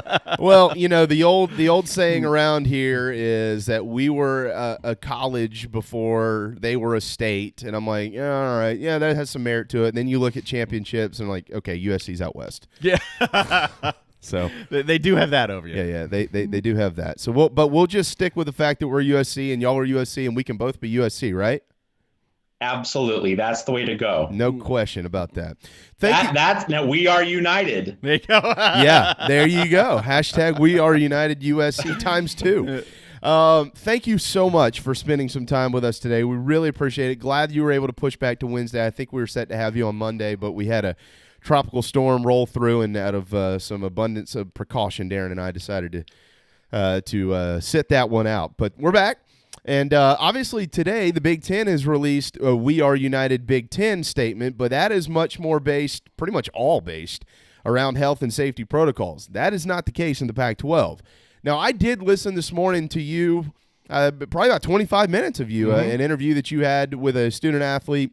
Just a couple, I think it was on Sunday, and you asked some very interesting questions that I found weren't answered from this particular student athlete. So good for you for asking some tough ones that he I don't think he quite had the correct answers for, or any answers really at all for that matter. But over the last few days, what have you been able to additionally kind of unpack with this? We're looking at the Pac-12 football unity demands right now. Obviously, we see it on paper, but have you been talking to players and coaches and more, and what has their response been to a lot of this? Well, I haven't done a lot of different interviews. That was the one interview that I did with Cody Shear of Arizona State. But I've certainly been reading a lot of the different articles that have come out. The Sports Illustrated talked to some players. Bomani Jones talked to some players in a different piece at the Undefeated. And I think the big picture is simply to realize that all the athletes want to do something. Like they know that they can't be silent. They know that they have to speak up because they're being asked to play in a pandemic. And we've had the George Floyd protest recently, and that's kind of ignited a general sense of activism. But in terms of the precise direction of this activism, we should not assume that it's kind of cookie cutter or uniform for players. And I think that Big Ten letter this morning magnifies that point, that the common thread is athletes are speaking up, but in terms of how they speak up, what they specifically demand, we're going to see differences across the board. And in terms of my interview with Cody Shear, that one athlete from Arizona State, he didn't have, I think, a full sense of exactly what he wanted. Yeah. And other Pac-12 athletes do have a better, more defined sense, but that's not a criticism of Cody Shear. I mean, these guys, they're 19, 20, 21 years old. They're not political professionals. We shouldn't expect polished, politically savvy messaging as though they're, United States senators campaigning for office. This is messy. This is new for the athletes. They're stepping into a new realm. It's going to go all over the place. And I think that the difference between the Pac-12 and the Big Ten players reflects that. So, we should obviously want people, if they make a public statement, to be informed and to have a plan and to have a good conception of what they want to do. Obviously, we want that, but we shouldn't be expecting perfection. We shouldn't expect them to know all the answers. This is a fluid situation. It's an unprecedented situation. There's no real playbook for exactly how to go about this. And I think the best thing to do is just to learn, be open-minded as we go along, to not give athletes a free pass. I'm not going to assume that, just because an athlete says it, it's somehow true. Look at all the stories the past week, with Gary Patterson, with Colorado State, Washington State. There's reports about coaches being bad, and then, in the next 30 minutes, those reports are refuted. So it's not like because an athlete says it, it's automatically good or it's automatically true. No, of course not. But let's just be open and listen in this very tense, emotional, fluid situation, see what athletes have to say. Matt Zemek's with us. He is the editor of Trojans Wire, the only site, at least out for the Pac-12, that's affiliated with USA Today, I believe. Did I get that right? Yes. Okay. That's very true. Good. So, what are they trying? What do they realistically hope to get out of this? Because I think the big picture here, to try and understand it, at least the way I see it, is there's a lengthy list of demands, requests, however you want to put it. Obviously, some of it will not be met. It cannot be met. Some of it can be met. What are they actually expecting the outcome of this to be, and what do they maybe hope beyond what they actually expect that they can accomplish here? So when I talked to Cody Shear, part of the We Are United movement, and I asked him, okay, so the Pac-12 season is supposed to start September 26th. What if we get to like September 12th, 2 weeks before week 1, and you don't think, substantial progress has been made? What are you going to do? And he didn't have a precise answer. And I followed up by asking him, what would meaningful progress look like? And he said, we'll know it when we see it. Obviously not, a good enough answer. You really need to have something concrete to be able to point to. But I did sense from my talk to him that, that he and the other Pac-12 athletes, they want to push the envelope. And it's a different approach from the Big Ten, with that 50% revenue share. Of course, no one thinks it's going to happen, and especially not in a quick time frame. So I think the Pac-12 has taken the fundamental negotiation tactic of putting forth an extreme offer, not expecting that to actually come to pass. But like if they get, let's say, a third of what they want, that's still pretty significant. So, they'd get a 17% revenue share, roughly 1/6 instead of 50%. I mean, that's their thought process. So they're going with the idea that if you make a really strong presentation up front, not expecting to get all of it, but if you get just even a chunk, you've done really well for yourself. The Big Ten players are taking the more pragmatic approach. And I'm not here to say that one's empirically right and one's empirically wrong. These athletes are trying to figure it out by themselves as they go along. But I think we can say that the Pac-12 players want to really get Larry Scott's attention. I would say, specifically in a Pac-12 context, because Larry Scott has such a lavish salary and the Pac-12 opened glitzy new headquarters in San Francisco under Scott's tenure. They used to be in Walnut Creek under Scott's longtime predecessor, Tom Hansen, who was there from 1983 through 2009. Scott has gotten a lot of material upgrades for himself, and as he's been raking in the compensation. And I think that Pac-12 players are reacting to Scott making a lot of money for comparatively little return, and that's an area where Pac-12 athletes would have widespread support from the Pac-12 fan base. Yeah, and I don't disagree with that. They specifically mention Larry Scott in part 2 of these Pac-12 football unity demands. Number 1, part 2, is Larry Scott, administrators and coaches to voluntarily and drastically reduce excessive pay. But I would pose this, and I'm not saying necessarily that I disagree with that or agree with it, but I would pose this question to play a little bit of devil's advocate with the players here. Name, image, and likeness is on the table, and it's coming to college athletics. I don't know that if it comes at some point in time with somebody telling the players, you cannot make more than X number of dollars, that they're going to be very happy, because it is a free market system here in the United States. So if they want to tell administrators and coaches that they need to reduce their salaries, but basically they're being paid what the market says they're worth, how are they going to in return turn around and say, well, we feel like we're worth this, but you're not letting us make more than this? It just seems to me like that would clash at some point. It certainly would. And I think that gets to a bigger, more fundamental point that the Pac-12 athletes, and I think this is where there's commonality with the Big Ten athletes and, presumably other Power 5 athletes who might soon release a somewhat similar statement. They just want to be at the negotiating table. And this gets to the point about college athletes not having a union, and a lot of the organization and the foment that you're seeing in evidence here is just to be able to have a place at the table where higher ups don't decide for them. They have a voice for themselves. That's something that Cody Shear directly told me in our conversation. I think that's something where athletes are definitely united. I mean, there's a lot of disagreement in terms of what the priorities are. Some athletes are focused on the racial justice piece. Some athletes are focused on the COVID and pandemic healthcare piece.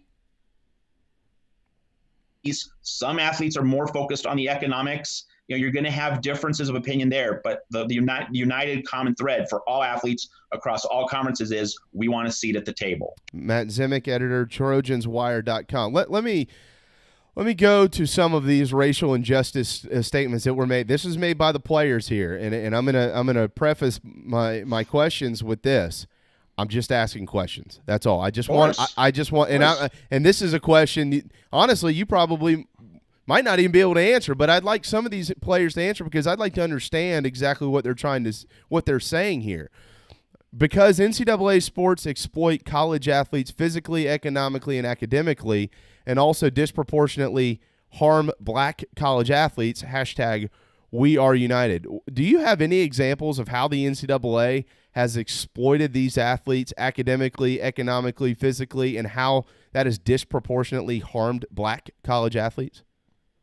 Okay, well, I think I can, I'm not a representative of these athletes. Totally but understand. Just observing the scene as I have. Yes, sir. I think I could tell you just that, and they might not have the language for it yet, because they might not, again, they're not politically savvy professionals. They don't deal in political messaging as a job. Right. But I think I could, look at what they're saying and reasonably confidently point out that they would say, even if they might not have the words for it, that there's a linkage between the fact that black athletes predominantly, represent college football players. They are mostly black, much as blacks are predominantly represented in college basketball as well. So that the exploitation of black athletes is more a commentary on just the economics of these sports, football and basketball, and that these are billion-dollar industries. So they think that they ought to be paid. So the Pac-12 athletes were more upfront about that point, with the revenue share proposal. I think in many ways the revenue share proposal was precisely to kind of unpack that point, maybe without using like a long sermon. Just that proposal itself was kind of meant to be the message there, and so they just think that these billions of dollars are being generated and millions of dollars are being spent on facilities. They should be getting a cut. I would point out, and this is, this is not like a mistake. I'm not going to try to get into the habit of calling what these athletes are doing a mistake. This is a live and learn process.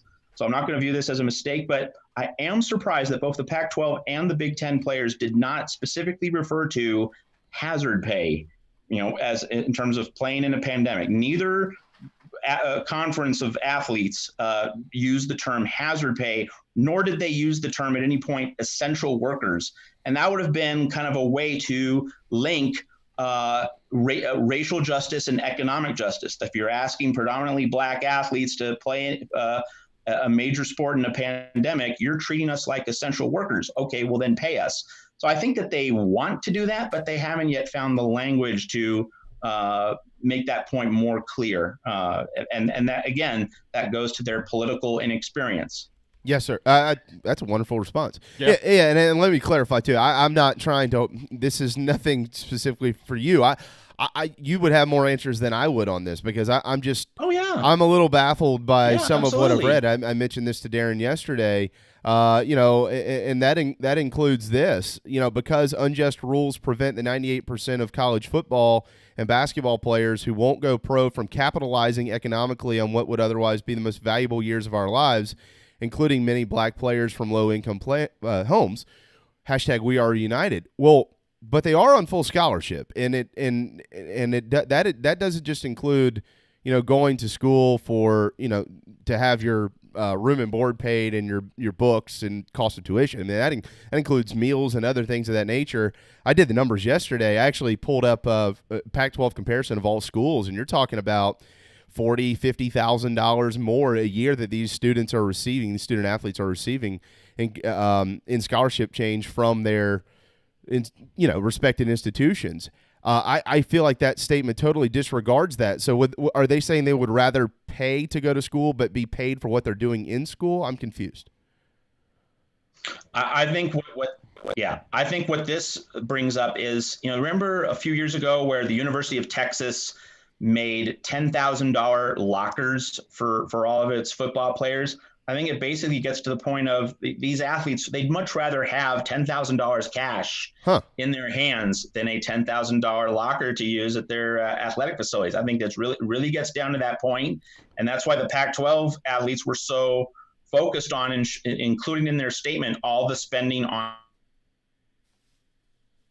facilities and administrative salary. They think that should be redirected to them. So I don't think it's really so much that an ignorance of the fact that they do get real substantial value from the scholarship and stipends, per diems, access to nutrition, access to food, access to training, medical support. It was more about the facilities and the administrative salary. I think that's really the specific angle for the Pac-12 athletes. Okay. So if I can summarize here, we've got Matt Zemek is the editor of Trojan Wire covering the other USC, if you want to put it that way, even though we called a truce when we started this thing, and I went to Penn State, so I have no say in the thing anyway.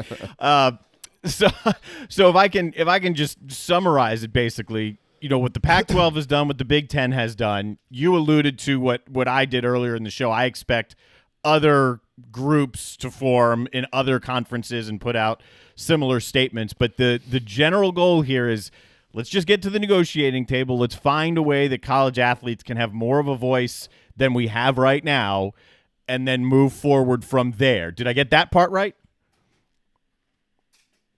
I think that's right. I think that these aren't seasoned negotiators. Right. Again, this is their first foray into it. So let's just have a chance to actually negotiate and look somebody else in the eye, just to get that chance. Then the political calculus really changes when you're looking at someone directly, and it's not so much writing something on a piece of paper that other pundits, commentators such as us talk about, to be able to stare down someone at a negotiating table, then the dynamic is different. It's no longer anonymous. It's no longer detached. It's very direct. And so just to have that opportunity, you'll see the numbers or the parameters change. I think in many ways, with the Pac-12, they wanted to get everybody's attention. And I think they did. At least just in terms of that particular goal. And now you're seeing other conference athletes follow suit. So, yeah, I do think that just getting the chance to negotiate, that is number one, because then everything can be hashed out after that. Doesn't mean they're going to get what they want, but it will mark a turning point that we haven't had these kinds of negotiations before. Let's say, and we don't know exactly what the number is. You pointed it out that, the players think, we'll understand what we've gotten, like when we get there type of thing. Let's say they're not happy. Let's say they haven't gotten enough. However, that is defined by the We Are United movement. What's the percentage chance that Pac-12 players won't play this year? So if they don't get what they want, I think that in terms of trying to resolve that particular point, I think that not getting what they want, but getting the sense that the Pac-12 is listening to them, then I think they'll try to play. But I think if they have the sense that they're just getting brushed off, that if their concerns are being disregarded, then not, quote unquote, not getting what they want will carry much more weight. So I think it's not just failing to meet a numerical or contractual kind of standard, but do they feel that their views are really being listened to? I think that's the bigger component of the piece. And if they at least think that they're being listened to and that negotiations will continue, during and then after the season, then I think they'll certainly make an effort to play the season. Matt, I think you've been 100% spot on with a lot of what you said today. I would ask this question to players too, and maybe you have, and I'd be interested to hear what the responses would be. And I think you're exactly right about the fact that they do not have some type of professional legal representation at this point in time. These are the players doing this essentially on their own, and they don't have somebody polished to be able to kind of work through the kinks and the fine print and things of that nature. But if this is what they're asking for, they certainly are going to need that. So who do they reach to? I mean, who do the players want, at least in the Pac-12, if not across the country, to represent their voice at the negotiating table to receive more of what they're asking for? I forget his name, but the guy who helped to try to build the unionizing effort at Northwestern, it's a Samoan name. I'm just forgetting it. Easily searchable by Google, but I think he would be the main representative across college sports. Wow, that's and there's some things in here that I think we can all agree on. Anybody, if Darren and I talked about some of this. I mean, the health and safety stuff, no question about it. Scholarships. If you let's say a quick example that a kid graduates in 3 years, and a lot of kids do, by the way. They graduate in 3 years. They play out their eligibility in 4. They're not planning to go forward and play professionally and whatever it may be. Let's say in this case football, but they would like to take on a graduate degree, and in this they're asking for 6-year athletic scholarships. Perfectly understandable in my opinion. You've done a lot for that university. If you would like to continue your education, they should be there to step up and help you pay for that, and they have the money to do it. Players, if they're not drafted, to be able to come back to school within a certain time period, I like that. The only downside of that is, then everybody can just apply for the draft, and coaches won't know who's going and staying in this, that, and the other. But there would certainly be kinks to work through. Like, there's some really good things in this, and then there are just some things that I feel like at this point in time is just gibberish without any real factual basis to support it. And those are the things that they need to look. If you feel like you've been exploited, you need to explain that situation so we can see that and understand how to fix it. But don't just say, well, black athletes are exploited. Well, I look at black athletes, white athletes, and every athlete out there that they all have an opportunity to do something that 99% of us didn't get to do, and they're being compensated to do that by virtue of not having any debt when they get out of school. There's a lot of people that can't get over that, and I don't think that a lot of that is being addressed enough to be able to get others on their side in this argument, if that makes sense. It absolutely does. And you see, once again, I go back to these players not being professional political messengers. Yes, that's not their job. And they are just beginning to learn how to convey messages in a political kind of a organizing-based context, trying to be media savvy. So if I was advising players in terms of media strategy, I would have them point out Tommy Tuberville saying that $600 a week of unemployment assistance is too much when he got paid over $5 million not to coach. Not to coach, yeah.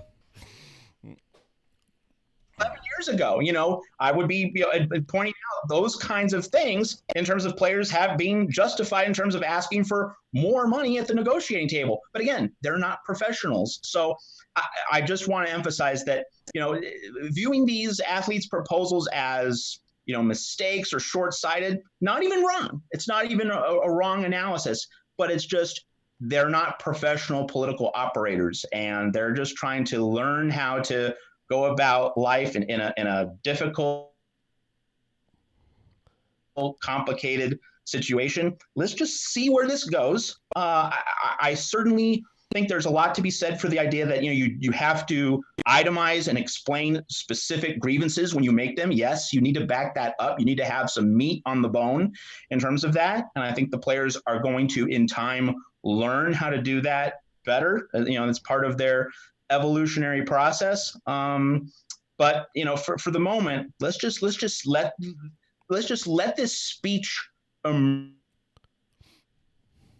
emerge from all the athletes, from all the conferences, and then we need to see if we're going to have a season, and then we'll be in a much better place to evaluate how everyone, not just the players, but also the administrators, the conferences, the commissioners, the NCAA and member institutions, how they can all respond to the players, and we can improve this dialogue as we go along.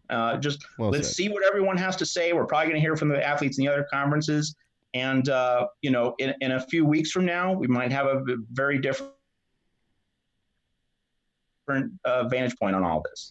Good stuff. Matt, I appreciate you coming on, man, because I think this story in the national landscape, at least making it from one coast out to the other, I think it's being underreported, and just simply because we haven't been able to get information and insight like you've been giving us. I think it's just one of the stories that has fallen onto a back burner, like, here come these kids, they're asking for this, and here come these Big Ten kids, and they're asking for this. Meanwhile, let's all look over here. So I appreciate you coming on, man. It definitely helps give us some insight into not just what the Pac-12 is doing, but the Big Ten as well. Thanks. And I'd just like to say before I go, that is in the year 2020, we have like 10 million news stories bombarding us every day. So it's hard to get to everyone. That's just been a regular reality of life this year. That's true. I know people ask me all the time, how do you have things to talk about? There's nothing going on. I'm like, are you kidding me? Everything is going on. We don't have enough time to talk about it every day. But we would love to have you back. Yep, that's right. Thank you so much, guys. This was great. Yeah, we'd love to have you back. We'll keep in touch. Thank you very much. We really appreciate it. Great stuff. Thank you. Appreciate it. Have a good one. Yes, sir. You too. Matt Zemek, editor for TrojansWire.com. And as we go to break here, I expected the majority of his answers, not exactly the way that they were worded, but because he's asking the same questions I'm asking him, and he's not getting the answers either. I listened to his interview this morning with the young man that he mentioned a moment ago, and I'm not trying to throw stones at any of these athletes in any way, shape, or form. And he's exactly right, too. Look, they're not polished. They don't know how to speak on this, that, and the other. But the counter to that, Darren, as you know quite well, you better be because people are good. This is, if you think that all this isn't good, the health stuff should not be challenged. Anything that can be done for players absolutely should be done. There are some basic things in there, no doubt, even beyond health. I'm totally in support of that. But when you start getting into finances and you start calling out people specifically, and you need to take a cut in salary, and you need to understand what you're saying and the questions that are going to be asked of you when you make some of these statements. When you say, well, black athletes are exploited, there's going to be a bunch of people over here saying, well, those people wouldn't have had a chance to go to college if they didn't receive a football scholarship that carries them through school. And so one side might be right, one side might be wrong. They both might be right. They both might be wrong. But at the end of the day, they both need to have reasons to explain their statements. They're right. I think as it comes to being exploited, I think there are definite arguments on both sides. I don't think one's wrong necessarily. I think both of them are right. My takeaway from talking to Matt is, we can make a big deal out of, what are these players doing? How dare they do this? Why are they asking for that? We can make this into a really big deal, but it's not. What they're doing is just trying to get to the negotiating table. They're trying to give college athletes a voice, which they don't have right now. So I think we can all get behind that idea that the college athlete needs to have more of a voice. They need to, as a collective group, have more of an input. A say-so is wrong, but an input. I mean, you have to be able to hear from the collective group, and if that is the finality of all of this, if these We Are United movements and the Big Ten, and I would expect it again at other conferences, if that's what comes out of this, then it's been successful. Like Matt said, if the players feel as though they are being listened to, if they feel as though that they can engage in conversation, that's probably enough for them just to go back out on the field and play, understanding that progress will come. If the higher ups say, look, we don't want to hear from you. We have no time for you. This is the way it is. It's the way it's always been. Go back over there. Mm-hmm. Then we're going to have a problem. Sure. And I don't think we're going to be at that point. I think the conferences will say, let's sit down and talk. In fact, Larry Scott issued a statement saying, we've heard your request to the We Are United movement, and we will get back to you. We're going to talk. We're going to figure things out. We're going to get back to you. So I think that's the big takeaway for me, that we can easily say, oh, my God, what's going on? It's part of the culture of what's happening in the country. But that making it into that is taking a really big leap, because it's kids, college kids, trying to find a way to find more of a voice. I think that is the simplicity of it. I'm okay. I'm okay with all that. Yeah. I think everybody should be. Progress is good. I just want to make sure these young men understand you got to have some answers when they ask you the tough questions, because those are coming. I do find it interesting, the statement he made, which he might be right about this. Some of these athletes, they're tired of seeing $10,000 lockers. Well, that was not the case 5 years ago and 10 years ago and 20 years ago when the facilities boom began happening in college athletics. They wanted this stuff. And they got it, and now all of a sudden it's, well, give us that money. And let me tell you, wait a second. The high school kids, the recruits, they still want it. Exactly. The arms race. Come on, man. Yeah, the arms race, the facilities race. You're 100% right, It's not dude. stopping. It's not. You're 100% right. That's why there's a putt-putt course at Clemson. Yes. And a recording studio at South Carolina and things like that. All right, time for a break. Get your cheesesteak fix at DB's. Cheesesteaks is the best, tastiest, juiciest, most fantastic cheesesteak you've ever had. You should know that, because Charleston's Choice, they're number one in the Low Country. DB'sCheesesteaks.com in Avondale. They deliver. Don't forget the boardwalk fries at DB's Cheesesteaks. Don't forget about us either. We still got 25 minutes left, and I don't know how we're going to get through it, because we got a lot of stuff to get to. But we'll do it when we return on the JB and Goldwater Show. DB's Cheesesteaks, the tastiest, juiciest, and now award-winning cheesesteaks in the Low Country. DB's Cheesesteaks delivers, and not just in quality. Download DoorDash, Uber Eats, or your delivery app of choice and have it dropped off at your doorstep. Original chicken, buffalo chicken, even pizza cheesesteaks, not to mention incredible cheeseburgers, massive hot dogs, and dynamite hoagies. It's all there for you and your family. DB's Cheesesteaks in West Ashley. DB'sCheesesteaks.com. At Patriots Point Naval and Maritime Museum, families walk in the footsteps of our nation's heroes, the brave ones who risked their lives to defend our way of life. Home to the aircraft carrier USS Yorktown, USS Laffey, and the USS Clamagore, there's more than 1 million square feet of exhibit space to roam. White Glove certified, we have several new health safety measures in place to enhance the visitor experience. Come for the day and leave feeling inspired. One of the most impressive museums in the country, located right here in Mount Pleasant. Visit patriotspoint.org for more. We'll see you soon. This is Scott Glaze, head golf professional at the links at Stono Ferry, located on the outskirts of Charleston, South Carolina. I'm inviting you to tee it up on one of the most scenic and challenging courses in the Low Country. Our back nine is highlighted with 3 holes that border the Intercoastal Waterway. Visit stonoferrygolf.com to book tee times and discover all that Stono Ferry has to offer. The links at Stono Ferry is a former South Carolina Golf Course of the Year and is also home to the College of Charleston men's and women's golf teams. Come see us. We would love to have you. Stono. The JB and Goldwater Show. That's us. Because we play this. And there are these guys in a band on stage bouncing on trampolines, and one of them is playing a vacuum cleaner on his face. It was the greatest thing I'd ever seen. This band was going for it as hard as they could. I've never seen anything like it. And I said to the bartender, I was like, who is this band? Oh, this is a band from New Hampshire called Fish.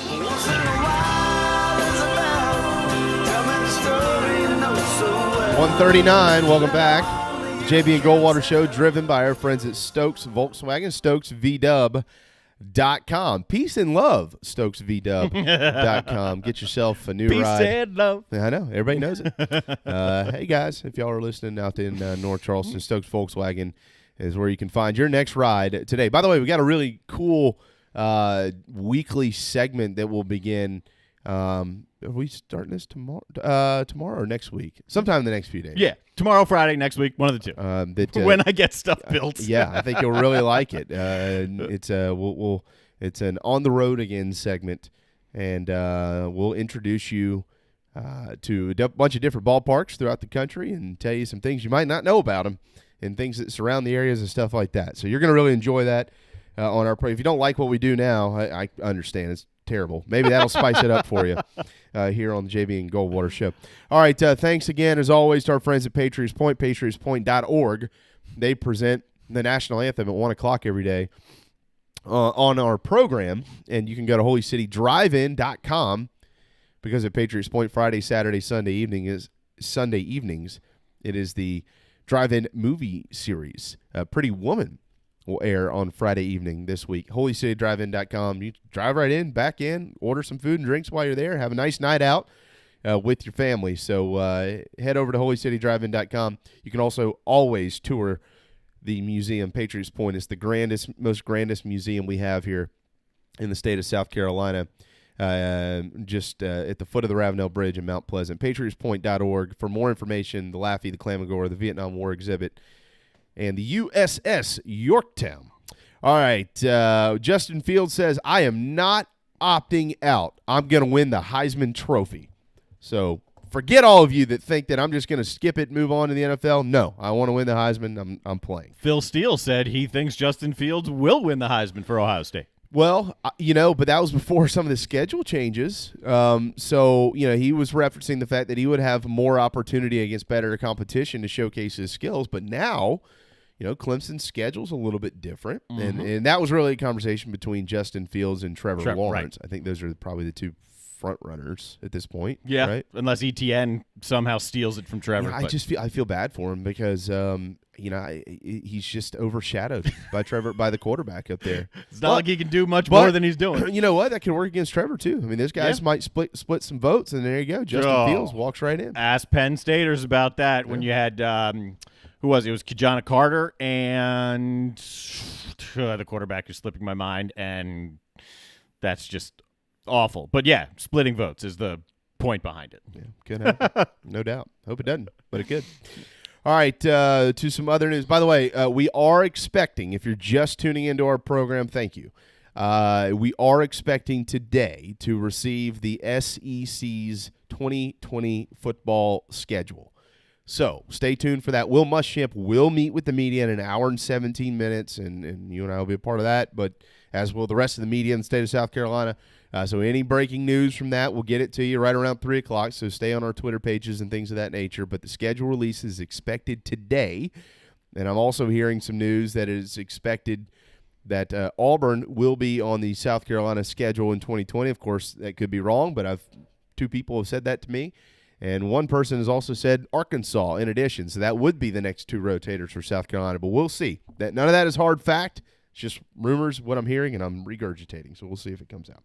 All right, let's get some baseball news in here, Darren. Really interesting stuff from Major League Baseball yesterday. If you're just a football fan, don't turn the dial yet. You're going to want to hear some of this stuff. First of all, the Marlins won. Welcome back, Miami. And that kind of throws a dagger at some of the comments we saw last week from some of these sports writers. This isn't fair to Miami. This is a glorified independent league team. No, it's baseball, and these kids earned their place there too. And guess what? They won last night. Well, I was just against the Orioles. Yeah, who are 5-4? The second place Orioles. Yeah, I mean, sorry. Look, your narrative is wrong. You can win with taxi squad players. It doesn't mean that they're rejects. It means they're just that close to getting to the big leagues. My God. Congratulations, Miami. You won last night. First place. Second place because the percentages now are in favor of the Braves because they won again. Well, no, they're 3-1, and the Braves are 8-4. Yeah? Yeah, the percentages are with the Braves. Oh, that's not what the standings have, man. Well, my standings say differently. All right, I'm gonna check up on that right now. Yeah, I'm looking at my standings on ESPN.com. Okay, percentage. You're right. Yeah, 750. I know. 750, 660.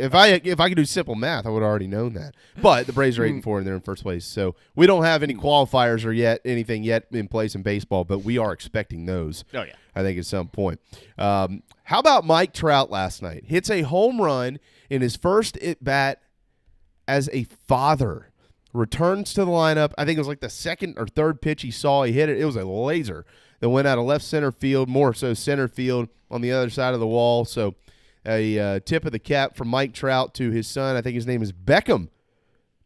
Happy birth, Beckham. Named after the soon-to-be new high school in Mount Pleasant, Yeah, I'm sure. Yeah, that's exactly right. Mm-hmm. Yeah, Mike was browsing around high school names and came across Miss Lucy, who unfortunately passed away a few years ago, and there you go. He is honoring Lucy Beckham. Said it was a hard decision, real hard, to leave the wife and kid behind and go play, but he did. But I bet he had a really emotional feeling there in the dugout after that sucker left the yard last night. Really, really cool moment. By the way, they win 5-3. Speaking of the Angels, Shohei Ohtani will not pitch again in 2020. That stinks because I was really looking forward to watching him pitch this year, and he pitched once and didn't get an out, and it wasn't going well. So, the two-way guy for the Angels at least won't be throwing, should still be in the lineup. Albert Pujols in that game last night. 659th career home run, one shy of number 5 all-time, Willie Mays. Yeah, so here's the thing with Pujols. He's only hitting 156 on the season, 5 of 32, but 3 of those 5 hits have left the yard. So clearly, I think we all know what his approach is right now. I want to try to get up into that top 5, and then if he gets to 700 in his career, he'll be the 4th to ever do it, which you got Bonds, and you've got Hank Aaron, and you've got Babe Ruth. And then you'd have Albert Pujols in the 700 club. So right now he's 41 away from that. He won't get there this year, but maybe next year. I was watching some of that game. I was up late last night because the Nationals went into a rain delay in the 8th inning and then actually did come back out and finish that game. But I flipped over, and look, Pujols is thinking one thing. When he hits the ball on the ground, he's not even making it to first. He can't move. So this is what he's playing for, and they're paying him a whole boatload of money to do it. Yeah, they sure are. Congratulations, Albert Pujols. Really congratulations when that next one leaves the yard, because you'll be tied with Willie Mays. Wow, that is just incredible.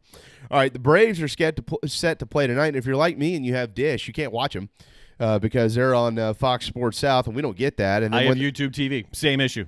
And then when they're on anything else, guess what? They're blacked out. And you can't get it with the MLB app either. Unbelievable. It's awful. The Major League Baseball needs to step in and stop this crap. It's a joke. I mean, it's a joke. I bet their advertisers aren't happy about that. I mean, come on, man. You'd think the Braves would want to be on in a very Brave-heavy market. This is a Brave market. Yeah. And there's a lot of Dish customers here and YouTube. I mean, it's just ridiculous. But they did win. They pounded Toronto 10-1. Now 8-4 on the year, and they're 8-1. They're 8-4 on the year because they've won 6 of 7. And offensively, things are clicking for Atlanta, even though they only scored 2 runs the night before. But in addition to that, Ronald Acuna Jr. is clicking. He's on a 5-game hit streak. He started out the year struggling just a little bit. We'll get Corey tomorrow, so excited to talk about this with him. But he's also 7 of his last 15 with 3 doubles and a home run. So if he keeps swinging the stick somewhere close to that, he'll be in that MVP race at the end of the year. Ronald Acuna Jr. Probably going to hopefully carry this lineup for Atlanta. Nick Markakis will be back in the lineup, though. Ozzie Albies, he'll be out of it. He is now on the disabled list. He's got some wrist issues. Matt Adams, he's been placed on the injured list as well. He's got a hamstring issue. So they've recalled Alex Jackson, catcher, and, of course, Nick Markakis is back up there. So those are roster moves today with the Atlanta Braves. 7-10 tonight against the Blue Jays at home in Atlanta. There you go. So, some baseball news to get out to you. I don't think I missed anything with baseball today. But no, those are big stories. You get the Braves, you get the Marlins, you got Pujols. We haven't touched on Sky Moore, who is opting out just Sky like Moore. In the NFL. So former Gamecock, he's opting out. So is Christian Miller. Good bloodlines for you Gamecock guys. He's opted out for the Panthers this year. Yeah, he has. His father, of course, is Corey Miller, who played at South Carolina. Christian went on to play at Alabama. Corey's been doing a lot of radio spots and stuff like that, actually, in Charlotte. I did a full year of TV with him as my analyst, Corey. Yeah, Corey's a good guy. He put me in a headlock at a Patrick Davis concert one time. Yeah, see, that's not where I'd want to be with Corey. It was bad. He didn't realize we were in Columbia, and it was the Patrick Davis Toys for Tots concert that he does the night before the Clemson Carolina game every year. And we had this private VIP section that Patrick had given us, and I was standing there as Patrick was coming on stage, and I felt somebody come up and put me in a headlock, jokingly, of course. And then when I kind of looked down and was able to see the forearm, I realized quickly who it was. But I was kind of trying to tap out like, hey, you actually got me. Yeah. Like, I didn't get to get my chin down first. Yeah. But he did get me, and I was okay. Yeah, he's boys with Patrick Davis and friends, and Darius and all that. Yep. Tight-knit group there. No question about that. And he could sing. Big old football dude can sing. Yeah. Great voice. The Board of Governors did meet today. This is what they released. Do what you think's best. Board of Governors did not cancel fall championships for D2, D3. They have left that in the hands of each division. So we are still in wait and see mode. I'm okay with this. I'm sure there's going to be some columns out there, Darren, that say you should have just canceled it. I'm okay with this. Clearly, they've got plenty of different protocols and guidelines in place, and they're going to continue to implement more of those. And if these divisions themselves don't think that this is safe to move forward, they won't do it, and they will cancel them. But that's good news for Charleston Southern and the Citadel. Charleston Southern, I heard a nice little birdie float something towards me earlier today. They are working on a nice game that they will have at their place. So they are certainly moving forward with the hopes of playing football. That's on the Charleston Southern side. For the Board of Governors as well, they said they'll make some type of decision no later than August 21st, and then also did set up a phone line as well. We talked about this at the top when we're talking about the Big Ten player demands, wanting some accountability if safety procedures, health procedures aren't being followed to the law, some accountability. That's what the NCAA has set up. So in saying they won't have a decision on fall championships until or no later than August 21st, they also set up this phone line. It's essentially a whistleblower line, but if you see something that you're not comfortable with, athletes, parents, coaches, you can all call into this line and report it, and then that instance or that group of instances will be investigated from a COVID standpoint. Okay. Hopefully. Right. Ideally. Hopefully. Yes. Yeah. Because the next story that's going to come out is I called this line and left my concerns with them and haven't heard anything. Yeah. You know that's coming at some point, right? Well, the NCAA is really buttoned up. I mean, they don't make mistakes. Will Muschamp with the media today. Dabo Sweeney now with the media tomorrow. 6:45 tomorrow night. Clemson is scheduled to practice tomorrow. So Dabo is going to meet with the media through Zoom tomorrow night at 6:45. We'll have some of that for you coming up on Friday. Eastern Kentucky has a kicker who sent out a very lengthy tweet that I saw. I think it was, it had to be yesterday, right? It was yesterday. It was yesterday, which was, interesting, right? I didn't know you could resign from college football. Yeah. But he did. He resigned. His name is Landon White, and he's out of here. Yeah, he went scorched earth on Eastern Kentucky. Oh, he just went. But now he did. Look, the head coach knows, and the head coach, right? Not naming him. Yes, doesn't care. All they care about is $500,000 that we're about to earn by playing West Virginia in Morgantown at the end of the month, and. The truth has to be told. I'm your guy. I love my teammates, but I'm still your guy. There hasn't been now. If this is true, that's not good. But at Eastern Kentucky, there's little to no testing. Last team test was July the 6th. Symptomatic players, they're still in the building. Yada yada. I mean, he was just going on and on and on. So I don't know how Eastern Kentucky's handling this. I do know this: you're not going to have their kicker. Landon White. Because he resigned. Because he's resigned from football. Yeah, or maybe just Eastern Kentucky. I don't know. Look, I don't know. Whatever. Resign. Doesn't resign means you are in a position and getting paid, right? Right? Yeah, I guess so. Well, or at least you're. I guess you could have some appointed position and not be taking a salary and still resign, but you don't resign from college football. Yeah, but he did. But he called him out, and he called out the coach. Said the coach could care less about the players. He just wants that $500,000 from West Virginia. Well, he's not gonna get it if he doesn't have the players, right? So I don't know, but we'll keep our eyes certainly on that. By the way, some quick hockey news: the ECHL they've moved their start date to December. That would mean the Stingrays will not be playing and dropping the puck until later in the year. That aligns with the AHL and the NHL. News out of Louisville today. Let me squeeze this in real quick as well. They've suspended all activities for 4 athletics teams because 29 athletes have tested positive for COVID-19, but it does not include football.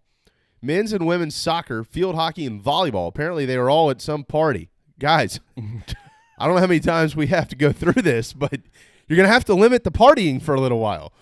So Louisville, men's, women's soccer, volleyball, yeah, they're all in a little bit of danger right now. That's the biggest concern that I have, and certainly that athletic administrators have, no doubt. School presidents. I mean, college kids back on campus, whether it's just the football team or just the fall athletes, or if the student body's there as well, they're kids. You got professional athletes who can't abide by the rules. All it takes is just a couple kids, and boom. Yeah. That's the biggest concern. Yeah, it's huge. And look, we need to continue. We need to do more to lump in all athletes instead of just football, because I have been there, guys. The athletes all hang out together. Mm-hmm. So, all right. Before we go, what day is today? Everybody's favorite segment on the National Day calendar. It's nothing. Nothing? We have 500 days lumped into 300 some, and we have a day that's nothing? There is nothing. All right. Today. It's JB and Goldwater Day. Yeah. From here on out. All right. What's the August, 5th? Is it the 5th? Yeah. All right. So it is officially JB and Goldwater Day. Yeah. Because why not? Yeah. There's a day for everything else. From here on out. August 5th. August 5th is officially, I'm sorry. There it is. It just took a second to pop up. Okay. Made you look. I don't understand this one, though. It's in August. Why not in a month with an R? It is National Oyster Day. Yeah. Don't have an oyster right now. We've been doing this all day. National Work Like a Dog Day. Yep. No question about that. And maybe Darren was. I wasn't, but when I leave, I might. We might be working like this in this. Happy National Underwear Day, guys. Yeah. Hopefully you're all wearing some. I mean, I got some on. Yeah. Like, you're not going to see it. No, you need to do that. But happy National Underwear Day. So happy National Underwear Day, National Work Like a Dog Day, and happy National Oyster Day. By the way, I wear boxers. I love boxers. So I'm not one of those. I can't get into those other things, whatever they're called. I love Old Navy boxers. Oh, yeah? Oh, yeah, dude. Every year Santa puts some in my stocking. Every year. Really? Every year. Santa knows you well, huh? I think, yeah, the North Pole, they've got a good contract with Old Navy. And so every year I get some in my stocking. How about that? You're not a Me Undies guy? Nah. No. I've never had them. No. I know people that like them. By the way, I am totally, and I know you Gamecocks listening probably haven't heard this, so you're going, oh, they haven't even talked about it. We're going to tomorrow. Totally aware of the reports that Luke Doty is working at wide receiver at South Carolina. In fact, we've talked about it at break twice, I think. Guys, calm down. We're going to meet with Will Muschamp in an hour. I'm sure he'll be asked about it. Might get some clarity, might not. Who knows? But at the end of the day, everything's going to be okay. Just relax.